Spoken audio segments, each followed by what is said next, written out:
On this week's episode of Brand New View, we have a new co-host joining the team. Sid Kosatsky will be taking over the majority of co-hosting duties as Ben transitions out of his role. But don't worry, he'll be back to co-host from time to time. Today's guest is Bradley Daye, a fellow Nova Scotian who is making his mark in the social entrepreneurial world. His business, Placemaking 4G, is a community interest company and a one-of-a-kind recruiting firm where 60% of their profits are reinvested back into the community or a social cause. P4G is ushering in a new generation of recruiting in Atlantic Canada. Listen in to hear all about it as we get into Bradley's journey and how he found himself where he is today. I was the same old me with the same old blues. I was the same old me with the same old blues. I was the same old me.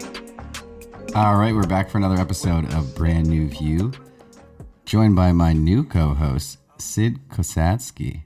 Hello. How you doing, Sid? Great to be here, Mark. You're a familiar voice. You were our guest in last week's episode, and we just loved you so much, we decided to have you on as a co-host. Thanks for having me back for now and forever. Right? Yeah, we really appreciate it. Ben, unfortunately, he's moved on to well, not unfortunately, but he's moved on to different pastures. He's got his job and some other focuses that he's going to look towards, some other passions. So we got Sid now. And without further ado, we'll introduce our guest. We're sitting down tonight with Bradley Daye. How you doing, Bradley? I am doing excellent. It's beautiful outside. You can't complain. You're telling me we finally got some sun over in Halifax. It's a beautiful night tonight. So you drove in. We appreciate you driving in from, was it New Ross? Is that where you were? I was in, I'm just going to say the South Shore because we were all over the place. Yeah. Okay. What were you doing down there anyways? Oh, wow. Okay. Yeah. We can go there. No, we got involved with St. Mary's and Sobey School of Business around the South Shore corporate tour. So in the past, they've taken cohorts of students, mostly graduate students and mostly international students, down to the South Shore to connect them with opportunities. And it was kind of hop off a bus, do a tour of a bunch of businesses, hop back on a bus, and then go back to SMU. But honestly, those students would have never, a lot of the time, they'd never get a chance to leave the classroom, leave Halifax, especially when you're doing a master's program.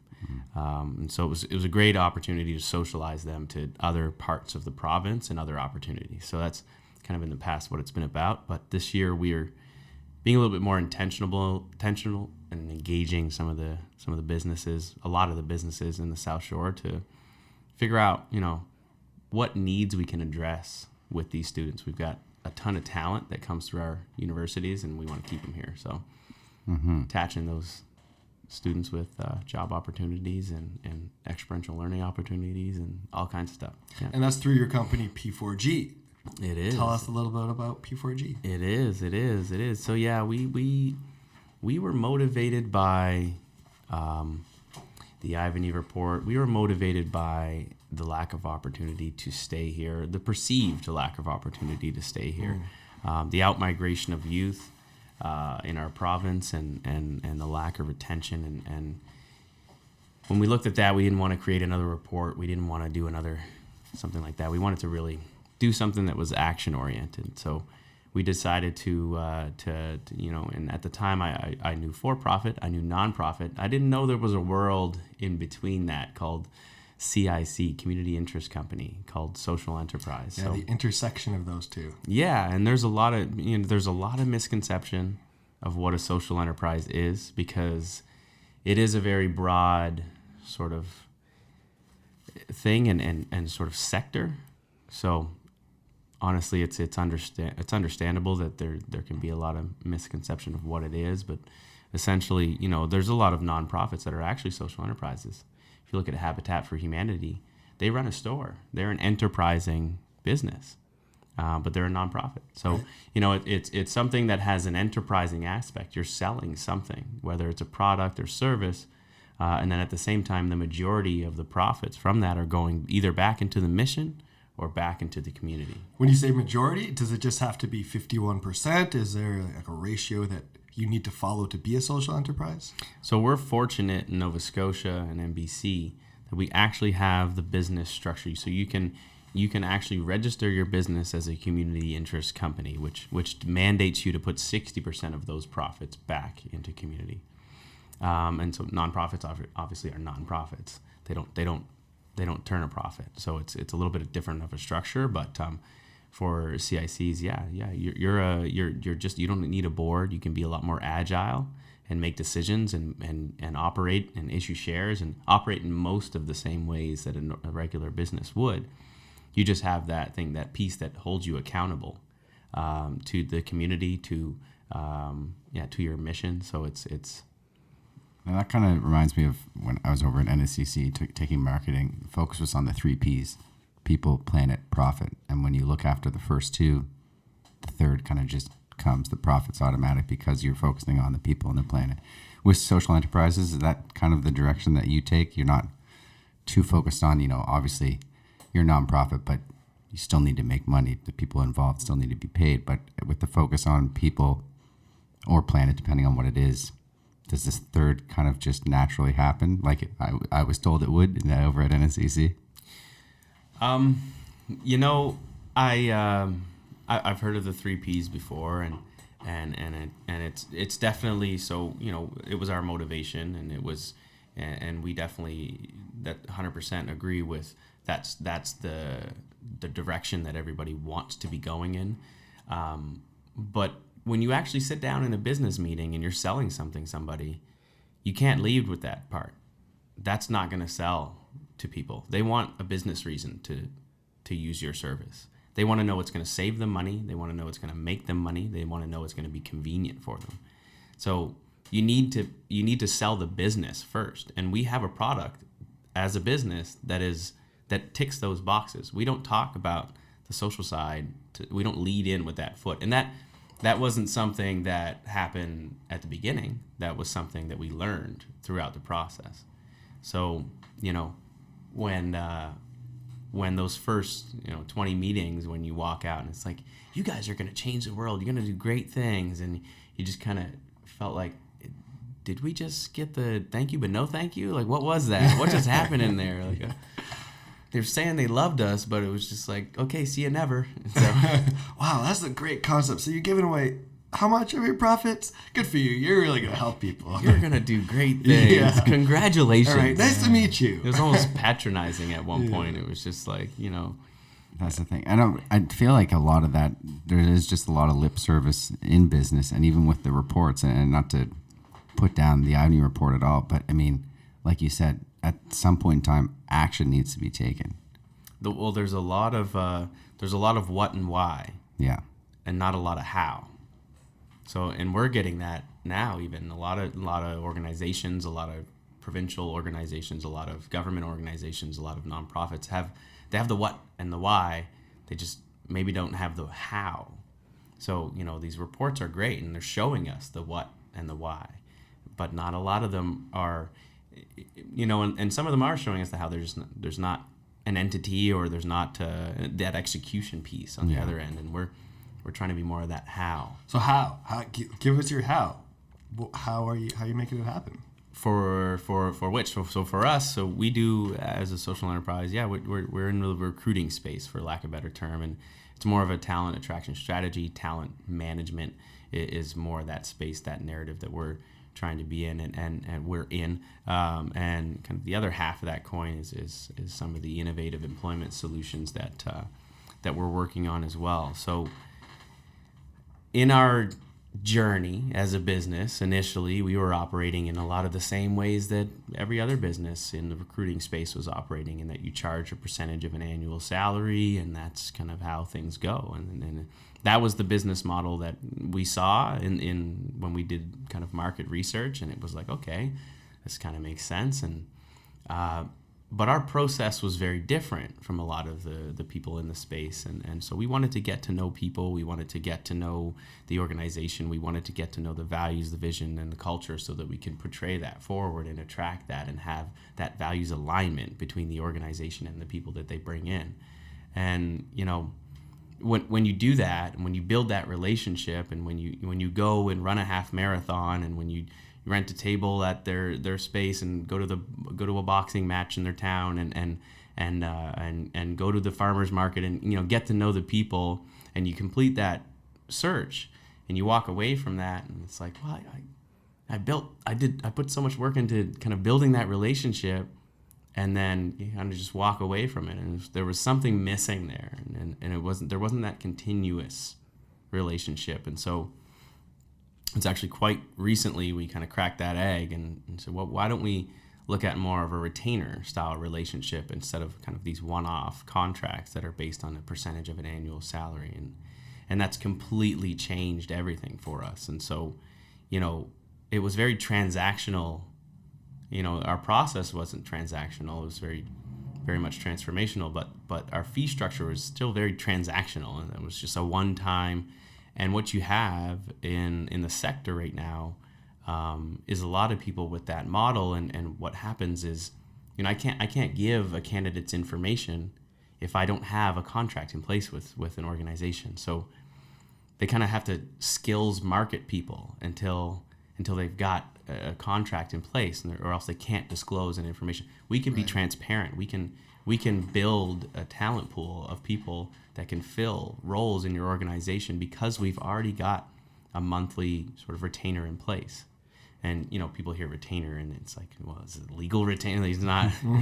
We've got him on retainer, folks. Take a couple zeros off of that retainer. That's not. Okay, so it's affordable, and the company will end up profiting from being able to use your service. Yeah, like we got startups that use our service, and they're lean, businesses that, don't typically have a huge budget for recruiting, but when we can bring 3, 4, 5 people in a couple months, because we can have that sort of transparent relationship with those organizations, then it allows. We also have we have companies that pay us $650 a month, and we have companies that pay us $6,000 a month. So it depends on. It's very scalable. It's big range. As well. Yeah. So I guess that first year of operation allowed us to see how much it truly cost to do a search and how many hours go into that. Right. And then we could kind of take that step back and work on the business a little bit instead of in the business, and say, okay, well, is this the best model? Like, why are the margins so high? It doesn't make sense for a lot of these kind of organizations that are businesses that are out there. Sure. They're charging such high sort of fee structures for what? What are they charging for? And that didn't kind of resonate with us. And so, and to do a search now, typically a CEO search would cost anywhere from 15 to probably in the 25% range. And those roles pay, anywhere from 80 to $200,000 to $300,000, $400,000 a year. You think about that price tag that comes on that search. And so we were able to do the Pictou County Regional Enterprise Network CEO search for a flat fee of $5,000 with this new model we have. So it's refreshing to have something that is affordable and makes sense, but it takes time to map that out and get to that Absolutely. spot. Right? Yeah, as someone has a pretty fresh startup, I can say that would be a massive weight off my shoulders. I don't know too many entrepreneurs who say they just love hiring. Hiring is not a blast typically for the person running the company. So to be able to have a affordable solution to take that burden off and just receive a pool of candidates, that's phenomenal. So you're doing the search, you're bringing in a pool of candidates, and then for the business owner, what comes next? For the business owner. So let's say I hire you to find me a CEO. You're bringing me a pool of CEOs. What is the process? Do I just take those CEOs and I'm interviewing them, or how does that work? Yeah, so and that depends on how much you want to use it. So with a CEO search, the structure might be a little different. You probably want to put a little bit more resources behind that type of search and be a little bit more intentional and have a larger net, cast a wider net, and attract kind of more people towards that role. So we would do there's kind of two different offerings that would be involved in that retainer. And so there's the passive talent searching, and then there's the more targeted searches. So for a CEO, that's a very, very important position. So we do that for a flat fee, but that's a targeted search. And then, for anywhere below a C-suite, that entry mid-level space, where it's also very, very important to be intentional about who you bring in, people-wise, values-wise, into your organization, where the cost of turnover can be very, very high. That's where you can pull from the passive talent pool for free. So that's included in a 6 month $650 retainer is that passive talent. Mm-hmm. Now, if you want to go on top of that and do a CEO search, there's only a flat fee for that instead of having a percentage of an annual salary. So. Okay. And with the social enterprise aspect of it, would your talent pool include people that normally wouldn't be included with traditional recruiting businesses?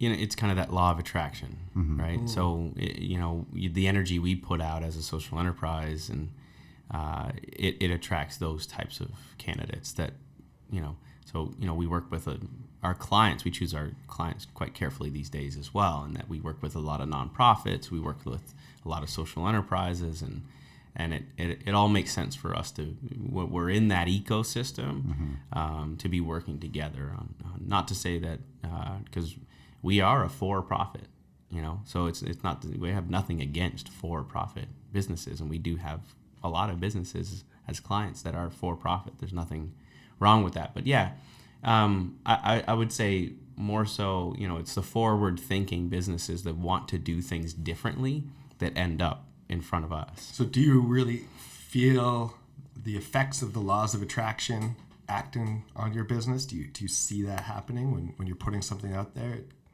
That's what's coming back to you? Yeah, because in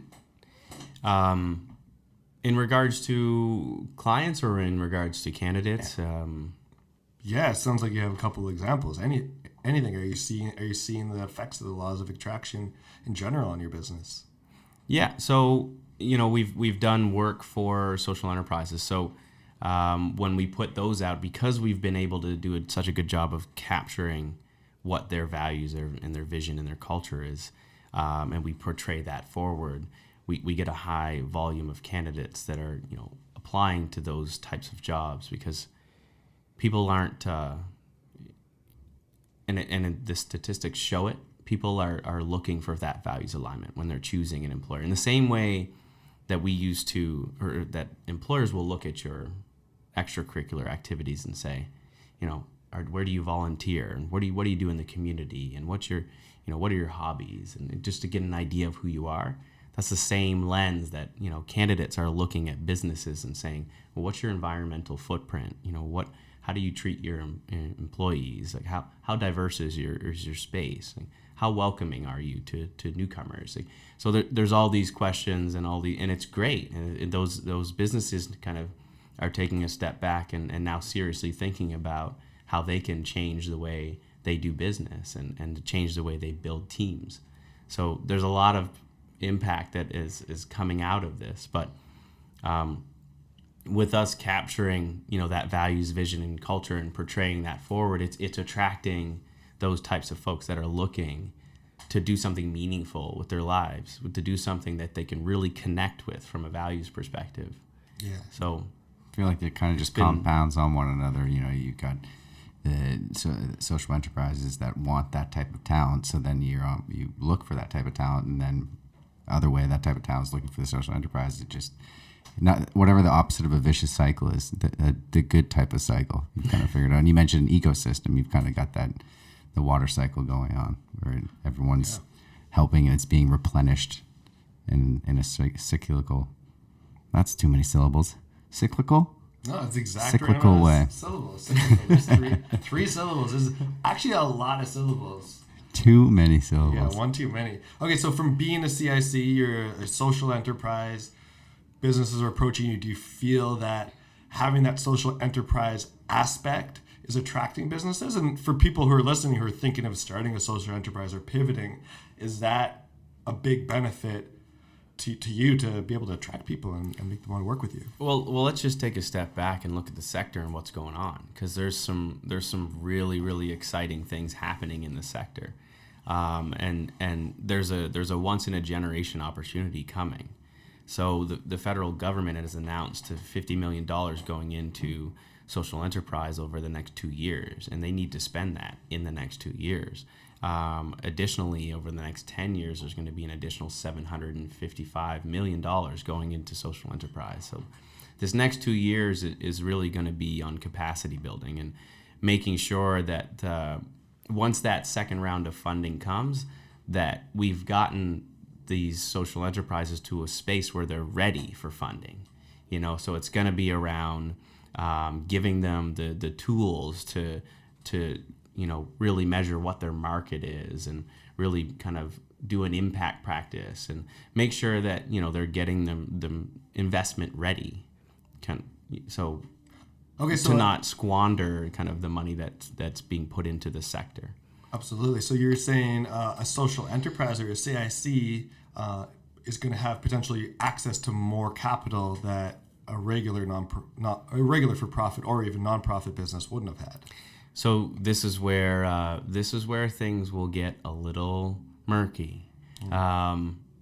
The way they're rolling it out is SPO, social purpose organizations. So for listeners that don't quite know all the different kind of components in the social sector, you have the social enterprise, which would be like the CIC model, the CIC structure, which describes an enterprising business, for-profit business, where you have a majority of those profits going back into community. But you also have social purpose, and they may keep all of their profits, and they may be a for-profit entity, but they hire people with disabilities, or they source their goods from local sources, or they pay people a living wage, or they do things in community that has they have a social purpose to their business, and so that's different than a social enterprise, and a lot of people get that confused, and they throw social enterprise because it is an enterprising thing that is doing great things in the community, but it's not putting the majority of its profits back into community. And that's fine. That's why it's the social sector, right? But so these funds that are rolling out are going to be for SPO, social purpose organizations, and it still isn't 100% clear on exactly how things are going to roll out. So, but it is it's a good time to be in the sector. It's a good time, and I look at that and I say if we can have people thinking in that way, whether you're a for-profit or a non-profit or a CIC, if we can have people thinking, and how can I change things about my business, or how can I to incorporate more of that social purpose into that, then that's huge. That's a win for everybody. So yeah, that's what gets me excited about it, and knowing our journey, and if we would have got a pile of money when we first started, we would have been extraordinarily unsuccessful, probably, because we didn't know what we had until a couple of years in, where it took that sort of practice and figuring it out to refining the business and pivoting, and to figure out exactly who we were, and what differentiated us, and how things would operate and come together. And so we probably would have wasted a lot of money in that process early on if we just kind of would have tried to jump right into it, right? So if you'd received that money pretty early on, would you have just quit your job, gone full on with the business, and just tried to figure it out as you go, essentially? And who knows? We could have been, it could blew up if that happened. But I'd be lying if I said that, because if I believe we've fallen into our current, not fallen into, but we figured out our current offering because of the challenges we've had in the past. So because of walking into those first 20 meetings and people telling us pretty much to fuck off, right? So it's one of those things where you want to say that, oh yeah, I would have been wildly successful, and that's what everybody who comes in asking for funds is gonna think, that their idea is they're really gonna. But how do we measure where that business is at? And how do we make sure that they're ready for their investment ready? That's going to be a huge component of the next 2 years. And is the business world ready for your business too? Because I feel like we talked about, most businesses are trending towards having that social purpose aspect. I mean, even the biggest businesses, Coca-Cola, Pepsi, whatever, they have a social aspect to their business. So 10 years ago, where that was, maybe not the best idea or most profitable idea, big businesses are starting to realize that that's where it's trending and that's where the money is now. Because they can't attract talent anymore. Nobody wants to work for them because they're the big ugly corporation that doesn't do anything great for the community. Yeah. And so there is a difference there. There's that corporate responsibility is what we would call it, right? And so that's the Band-Aid that's trying to kind of cover up all the things that are going on in the back end. It's like when they sponsor an event, it's make sure our branding's on all the flyers, and make sure like people see. Make sure we get 20 mentions during the night. Make sure we get, when we sponsor an event, it's what do we want? What are the outcomes for the kids that are involved? How do we make sure that it's an inclusive process, and we make sure that we get representation from all of Nova Scotia and all of the different, whether it's Indigenous groups or African Nova Scotia? How do we make sure we're having a different level of conversation when we're sponsoring an event or putting money towards something than the larger, because that's not what they're motivated by. But I will say, I was very inspired by.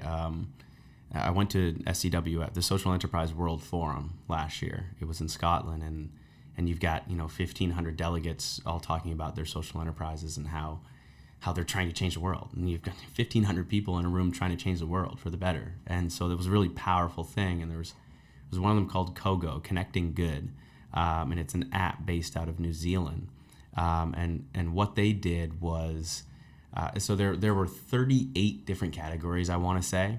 That whether it was paying a living wage, whether it was like zero plastic, whether it was, so there was a ton of different things that you could kind of tick off, and people would go on as consumers and say, I'm looking to buy a shirt that's that's not made in a sweatshop, that's like locally sourced, that's so whatever as a consumer, whatever their values were. So they'd put in, there was a bunch of different categories for their personal values as a consumer. And then on the other end, there was certain designations as an employer, and what it would do is kind of a dating site for those people. That, so if you're going to buy something, it would tell you what in your area is aligned with your values, and you can go purchase from those places that are aligned with your values. And so I think as consumers, we want to get there, but this app made it so easy to do it. A lot of times we want to do it, but we don't know where to go, and when you make things difficult for a consumer, they're just going to take the convenience route. But this was making it convenient for them to align their values with their purchases. Yeah. And one of the big questions for that for Kogo was, well, how do you stop Pepsi, or how do you stop McDonald's or Walmart from just like, I'm a social enterprise now, and I'm doing this. Look here, come shop at my store. Well, what that means is you got Walmart to eliminate plastic. Who cares? That's a huge win, right? That's massive. No, with 38 different categories, there is not one single social enterprise that is going to tick every one of those boxes. But the more businesses that start ticking boxes, the better everybody is. Absolutely. Right? It sounds like there's this whole ecosystem now being created with an app like Kogo. Sounds like there's businesses falling within this realm of social enterprise that now are creating and paving the way for more businesses of this type to be able to work off of it. Yeah. So here you have like organizations like Buy Social that are focused on social procurement, and where a city's building a casino, but they make sure they have components of it that are sourced by social enterprises, and they're making sure that there's that procurement process when they're building it make sure that it's inclusive, and they bring in certain types of builders that are hiring people with disabilities, whatever it may be. They make sure that there's a social component to any development or something like that. And so there's a lot of cool stuff going on in the sector, and it's validating to be a part of it. Yeah, is this something you've known you've wanted to be a part of for a long time, or have you been falling into it? What got you into it? Yeah, let's go as back well? a bit. What was going on before P4G? Yeah, well, it depends on how far we want to go back, but I've been very fortunate and privileged to have incredible leaders and incredible role models in my family, not just even in my greater community, but with Buddy Daye being my grandfather and the incredible things that he was able to accomplish. It was something that my last name carried weight. When somebody saw your last name, or even today, all the time, when people see my last name, they're like, "Oh, there's a street named after that." For anyone unfamiliar, why is there a street named after Buddy Daye? Yeah, and that's a whole story. My aunt's writing the book, so when it's done, you'll be able to. We don't want to steal her thunder. To read all about it, but essentially, kind of to very much the crib notes on it is somebody who was kicked out of elementary school for defending his brother, who they tried to make him read a racist book, and was literally thrown out of school by the principal, physically thrown, and that's the extent of his involvement with the educational system. So, and then jumped on illegally joined the Navy as too young to join the Navy, but jumped on a ship and became a merchant seaman, where he ended up in a South African prison, the same one as Nelson Mandela. And then, when he came back, obviously, being on a ship in those days where there was nowhere to go and there was a lot of racism, he learned how to fight, literally. And so when he got back to Halifax, he started his boxing career, and he became the world champion boxer. And he used that platform that he gained through sports to then start fighting for social good based on, the things that he had experienced as a child. And so very much he started from education first. So he founded the Black Educators Association and did an incredible amount of work in community as an activist, and then became the first Black Sergeant at Arms in the Province House. So, a personal kind of advisor, so to speak, to the Premier. So this was somebody who ended up having an incredible amount of influence and doing incredible things. And considering where he started, it's extraordinary circumstances for somebody to end up where he did, given where his start line was. Yeah. So most locals who grew up in Halifax are going to have at least somewhat of an idea of the Buddy Daye story. Eventually we'll have more once your aunt finishes the book, but right. Do you feel growing up that was a lot to live up to? Not at all. I felt like it was there's no pressure being involved. It's a privilege, right? Now you just feel obligated to give back. You don't feel pressure to live up to. You feel obligated to give back because you've lived a life that was a little bit more privileged than somebody who went down a different path because they didn't have that role model.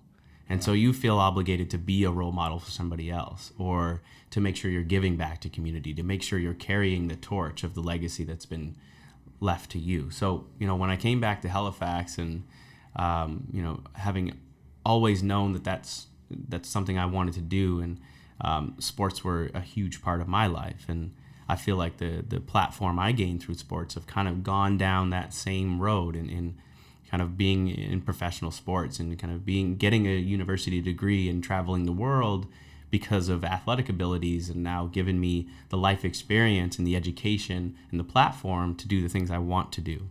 So it's a little bit slower. I didn't drop out of elementary school and hop on a ship, but I went the university route. But kind of walking in that. Opportunities. Yeah.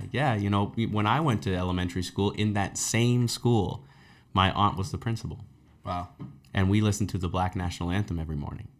So, to go from my grandfather having to defend his brother, who they were trying to make read Little Black Sambo, which is a very racist book, in the classroom, to my aunt playing the Black National Anthem when just 2 generations later, when I'm a student in that very same school. Look at that impact that happened just in that amount of time. Yeah, it's amazing what people can do when they're stubborn and stick to their principles. which is what you're doing right now with P4G. Yeah. So given it, a lot could have happened from that, right?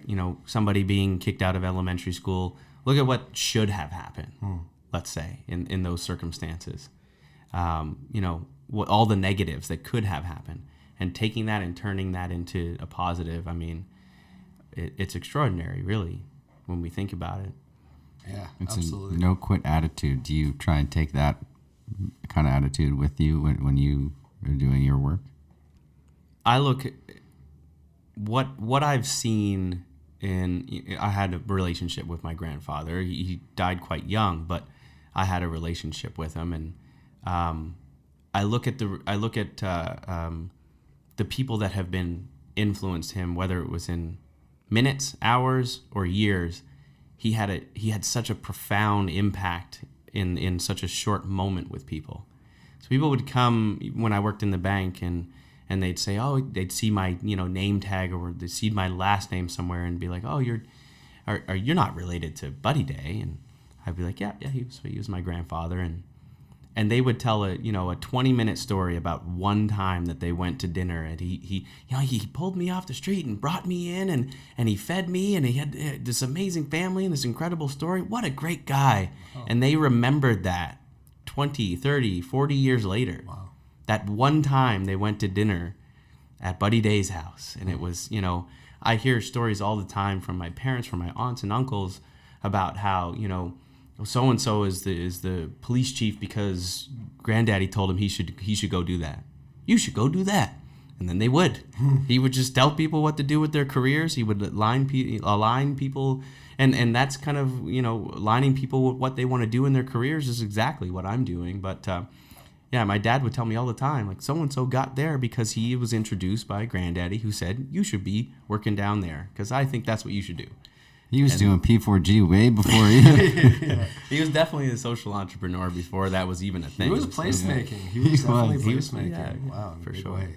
That's awesome. Well, you mentioned you worked at the bank. Was that just prior to placemaking? Yeah, so I spent 5 years in banking.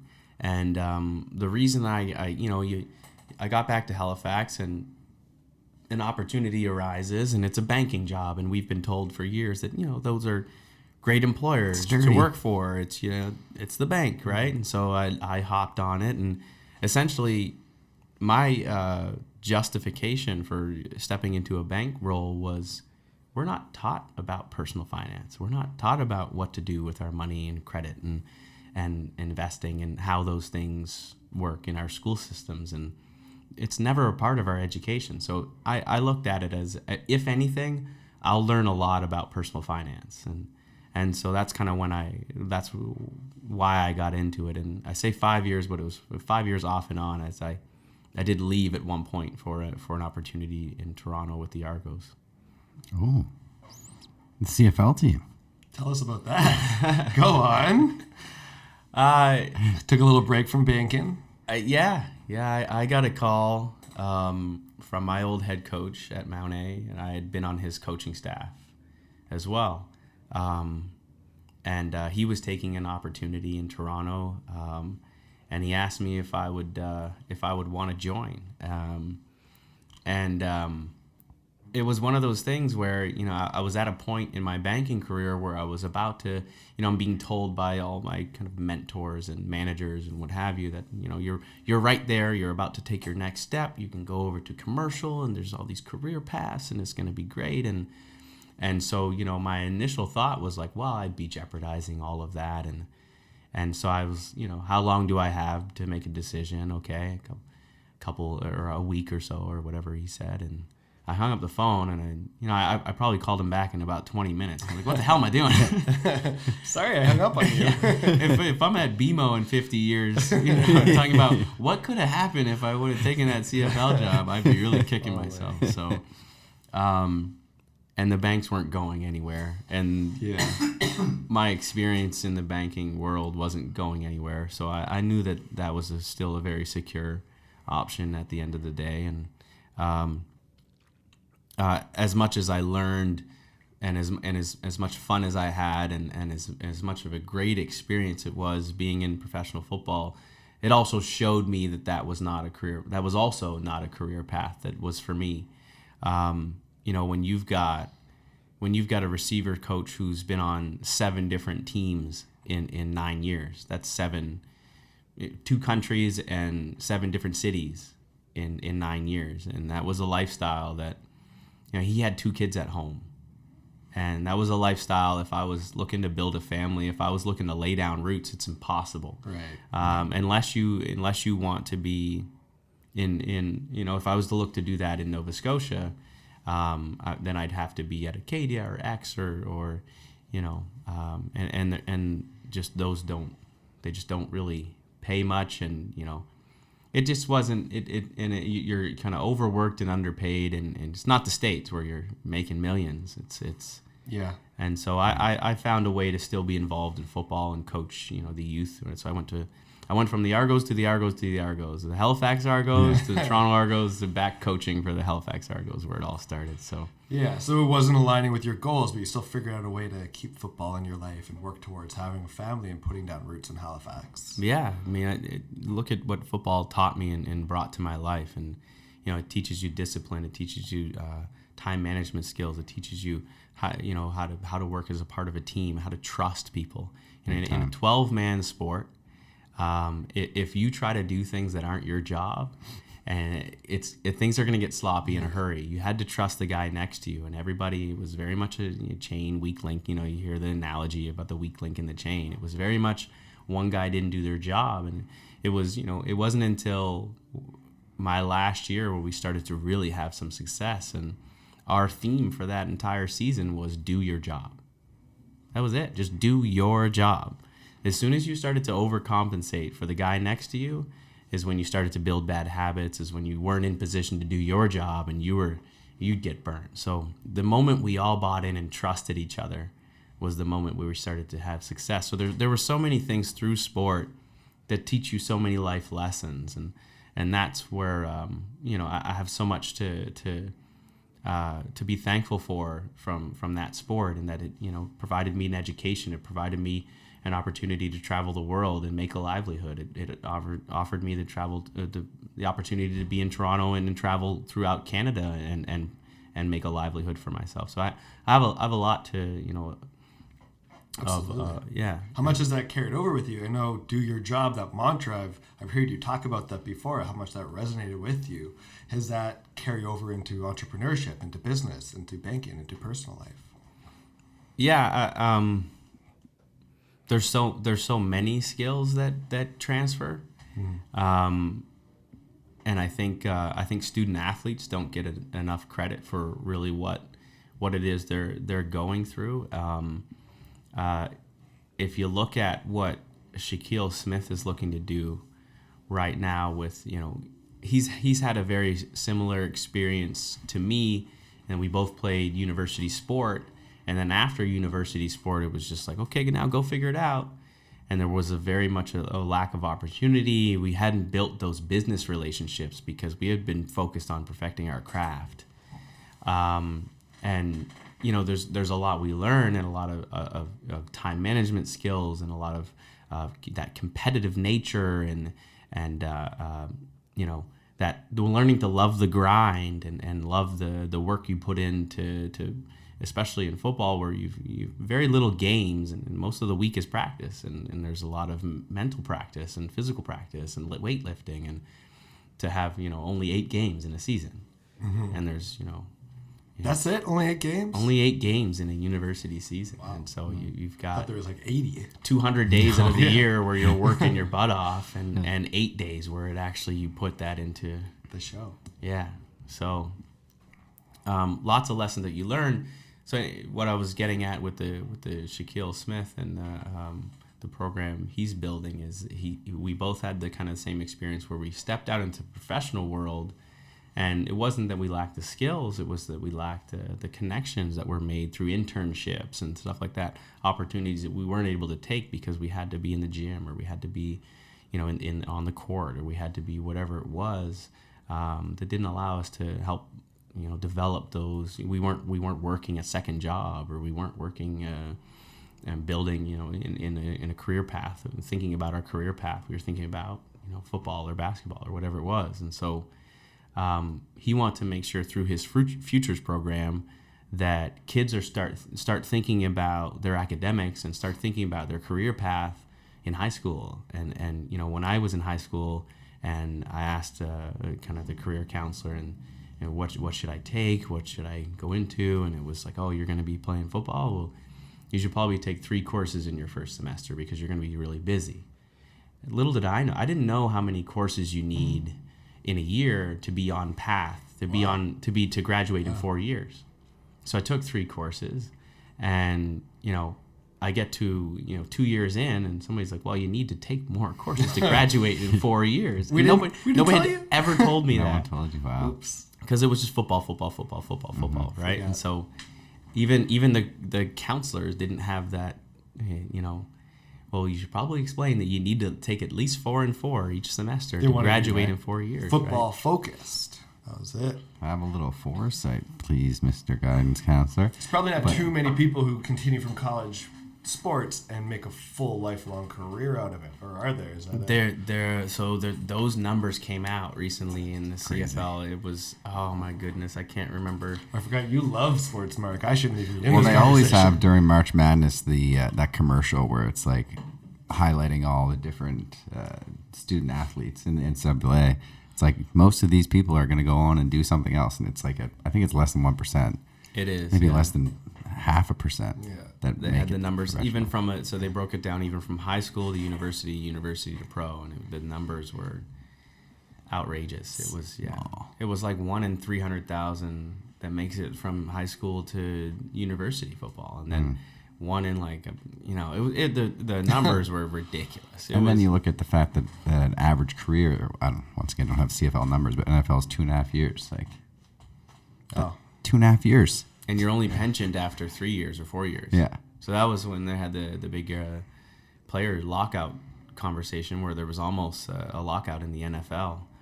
That was actually when I was in university, and I ended up doing a research paper on it because of all the way that the players are treated, and that the average career is only 2.5 years, but the pension doesn't kick in until after your 3rd year. So you have most of the people that come through the NFL get all banged up and do, they're banged up through their whole life, and then they finally reach the pinnacle, Right. and then they get hurt or cut or whatever it is, and they don't have a pension. They don't have they've studied lawn maintenance in university because they've been just told to hold a football and run around, and they haven't been guided on what career path to go down, right? And so it's For universities that are making $1 billion in TV deals and things like that, that's a whole nother. and not paying the players. Not paying players we anything. could go down that rabbit So hole you need to for have a little while, yeah. foresight, or people should be helping you to get some foresight, where you can still have, for your case, you have football in your life. You still get to experience it and be involved with the Argos and have a business, and now get to settle down and have a life and eventually a family. So there's a way to do it. For you, it wasn't going all the way to the CFL. Exactly. Yeah. And Well, it we was, kept digressing. Sorry, back to Shaquille. Yeah, It's so he's through his futures program, he's been able to connect with a lot of high school students and kind of guide them on their career path, but also continue that process as they get into university and as they graduate university and connect them to job opportunities. So the kind of just having that mentorship with somebody who's gone through a similar experience, it can be hugely important to how they make decisions and make connections and make life choices that there's very little guidance on, and a lot of it is solely on what I should do to get better at whatever sport I'm playing or what have you. So I think it's a very valuable program that he's built in there. Yeah. And did he just start that, or is that something that kind of influenced the idea for P4G, where you're kind of giving opportunities to people who may not always think of those opportunities or be given those opportunities to begin with?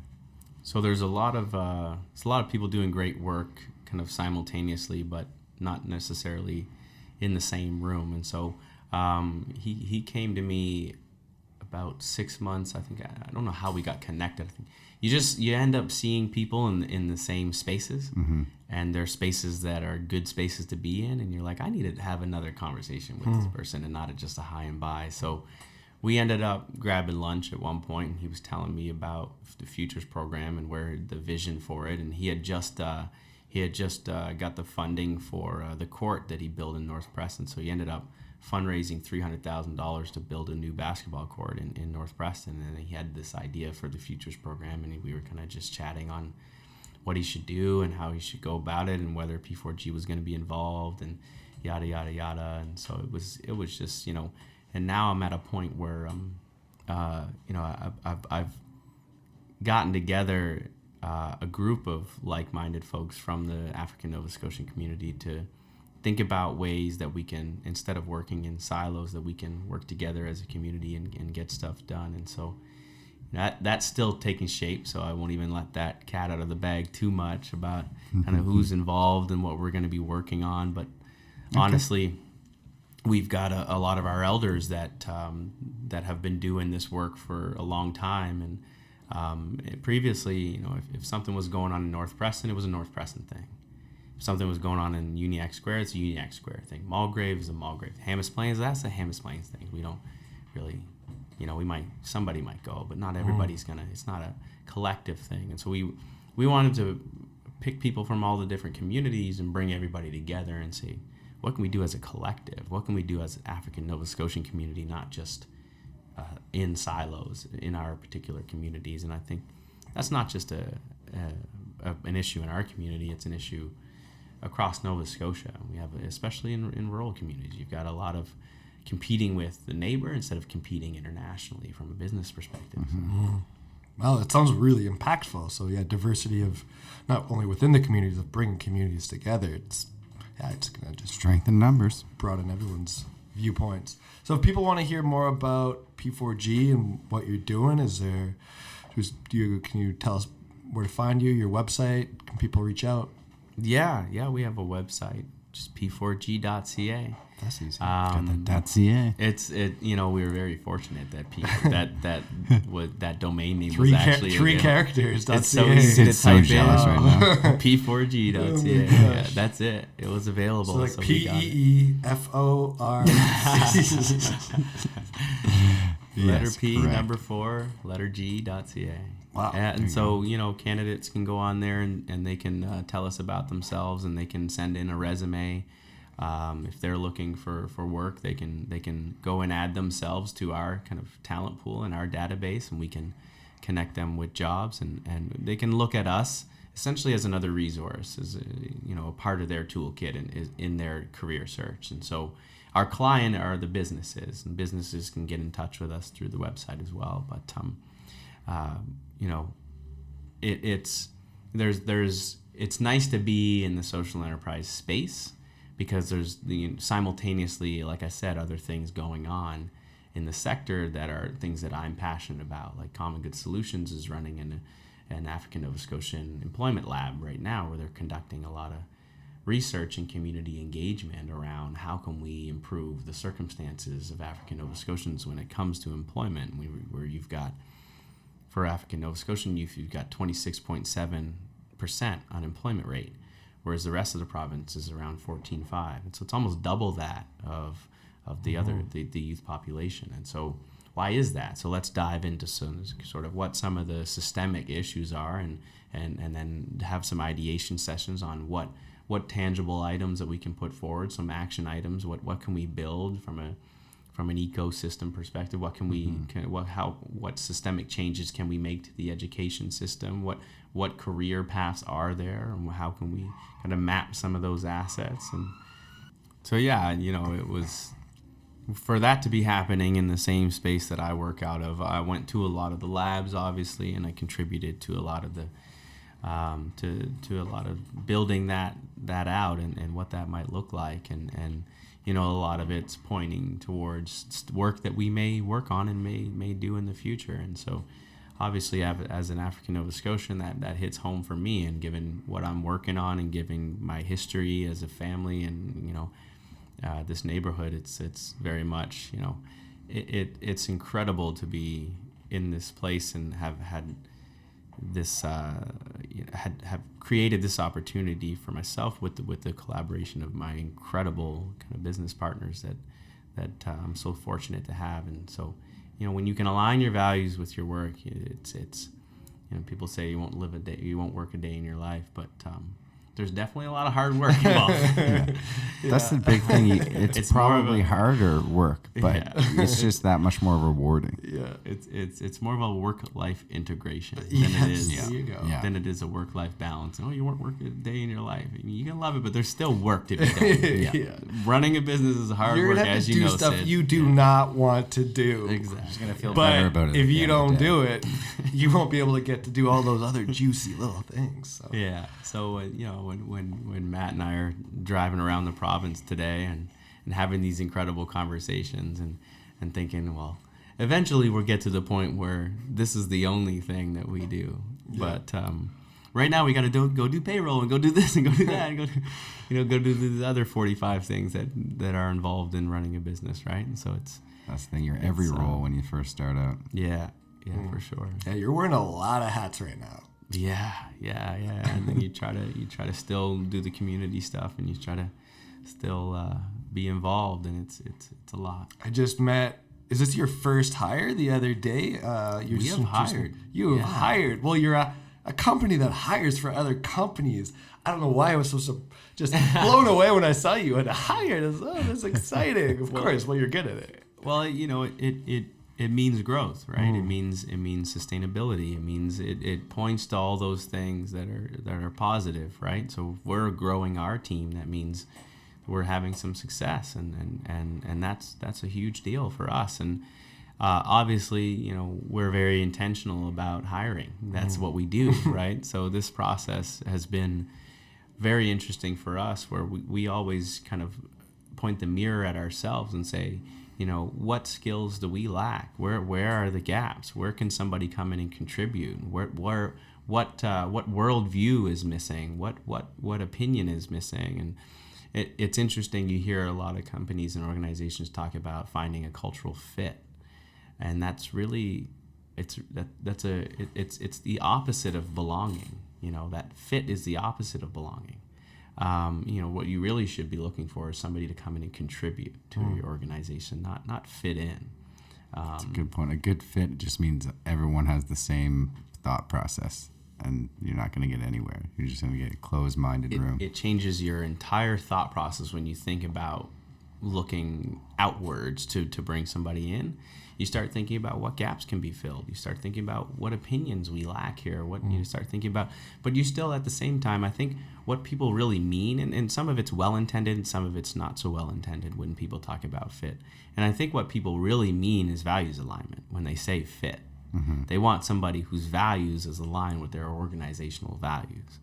And that's very important. And I think that's kind of when people say fit, that's kind of often what they're really meaning. But I had somebody, it was actually a keynote at a conference I went to recently, explain why fit and belonging are very much the opposite.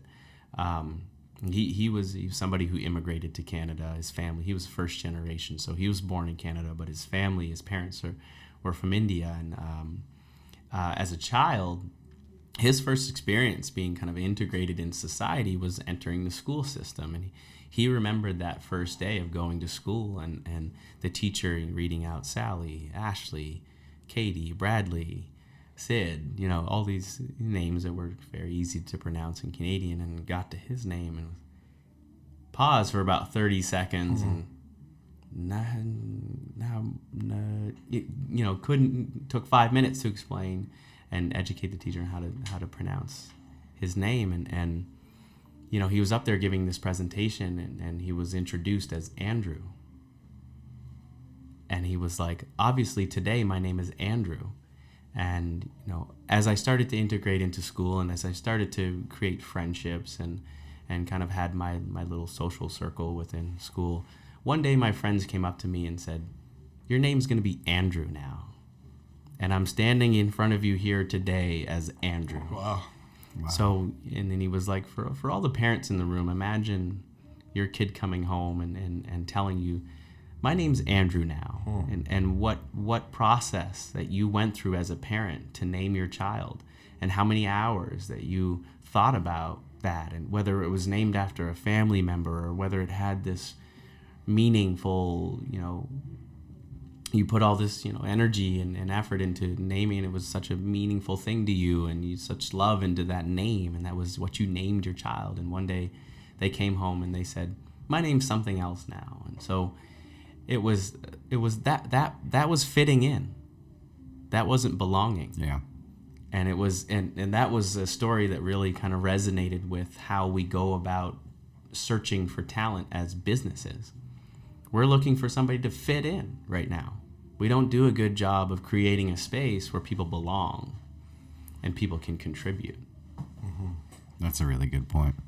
Before we get out of here, any exciting things you got going on presently or in the future that you can divulge on at all? Yeah, no. So I guess some of, I think it's important. I'd be remiss if I didn't mention kind of the biggest thing that's the fruits of our labor so far. So, we talk about 60% going back into community, but what does that look like? And that's often a question you'll get if you bring up that you're an organization that puts 60% of their profits back into community. Well, what did you do with that money that you put back? And so, fortunately, and you've got to be, it's a profit first thing where you're an enterprising business, and you need to be profitable first before you're putting money back into community. And so we're fortunate to get to that spot where we're able to see the fruits of our labor. And so recently, and it also showed the collective impact and that a dollar can go a long way when you put sort of be that initial funder for something, what spirals out of that. And so we're not looking to reinvent the wheel everywhere we go. We just want to support efforts. And so what guides us for the money that goes back into community is to reduce the barriers to systemic economic development. So as long as we're reducing barriers and as long as we can kind of be in that space, then that's what we're looking to do with funds that go back. And so what that led us to was an organization through some work that we did through Efficiency Nova Scotia. They have a partner in that they fund Green Schools, and Green Schools teaches environmental stewardship to school-age children. So through educational tools, they go in and they do some programming in schools to teach them about different environmental challenges and educate them on how they can change some things about their lifestyle, or just it's a really cool program for kids. And so we partnered with them to do an event we called Celebrate Cape Breton, where we ended up taking 116 kids from 12 different schools all across Cape Breton over to CBU, which is the greenest university in North America, which is something that a lot of people don't know. Yeah, Now we know. And it was, it was kind of a wee day of environmentalism, where they actually studied for 5 weeks. They studied a curriculum of 9 different environmental challenges leading up to the event. And when we got there, they got to brainstorm on some of their ideas of what a net zero Cape Breton would look like, and from food security to all different really cool environmental challenges. They got to present their ideas to industry professionals. So they sat down in working groups with industry professionals and chatted about what their ideas looked like. So that was really, really powerful to see that take shape, and it was kind of entirely made possible when I talked earlier about what guides us when we're looking at putting money towards an event. We wanted to make sure it was inclusive. We wanted to make sure that we were getting a lot of different voices there, and so that was awesome. That was what we work for, and that businesses aren't paying us extra to do that. That's just a result of us doing business. So the more success we have, the more programs like that we're able to sponsor and fund through our efforts. So that's really cool. Yeah, witnessing the fruits of your labor and that hard work paying off and going back into the community, it's a brilliant thing. This is it's a very inspiring episode, I feel, Bradley. Yeah, I appreciate you having me. Yeah, it's fun, man. It's fun. Keep doing telling it. people. That's the best. Well, yeah, once again, we want to take this time to thank you for sitting down with us, Bradley. It's been an hour. Flew by. Always does. Didn't it? Oh my gosh, And, that was a whole hour. I know, right? It's a little hot in the studio, but what can you do? Sid, first time on this side. Great job. Thank you. You're a natural. Great. Yeah, well, Bradley really ran the show. Hey, Not I mean, much. he knows what he's doing. Yeah. I put my voice in there every now and then just to shake it up, but I think Bradley could have done all that himself. Well, thanks for letting. I hope I didn't bore you guys to death. Thanks for having. Thanks for No, that having was me. awesome. No yawn, Thanks not one yawn. for letting me, give my side of the story and share my story and what P4G is doing. And I really appreciate it and having me on. And social shift. Let's go. Let's Right? Yes. I want to make sure people know Nova Scotia is not a have-not province. There we go. We're not Elaborate on that. borrowers. People think we're a have-not province. You know, you just check out P4G. We have everything we need. The same reason people leave Nova Scotia is the same reason people come to Nova Scotia. It's opportunity. People leave because there's a perceived lack of opportunity. And people come here because there's like, man, there's so much. I can open Halifax's only meditation studio. Flow meditation. You're in Vancouver. There's Shout out. 100 meditation studios. That's a huge saturated market, right? So Yeah. there's so much opportunity here, and it's There really fun is. to be a part of highlighting and creating those connections. Startup capital of Canada right now. It's amazing. Well, East Coast, Best Coast. Let's go. All right, Brad, once again, thanks. You're the best. Couldn't have asked for anything more. Appreciate you having me. And for Brand New View, I'm Mark Boudreau. I'm Sid Kosatsky. See ya. Bye. was the same old me with the same old blues. I was the same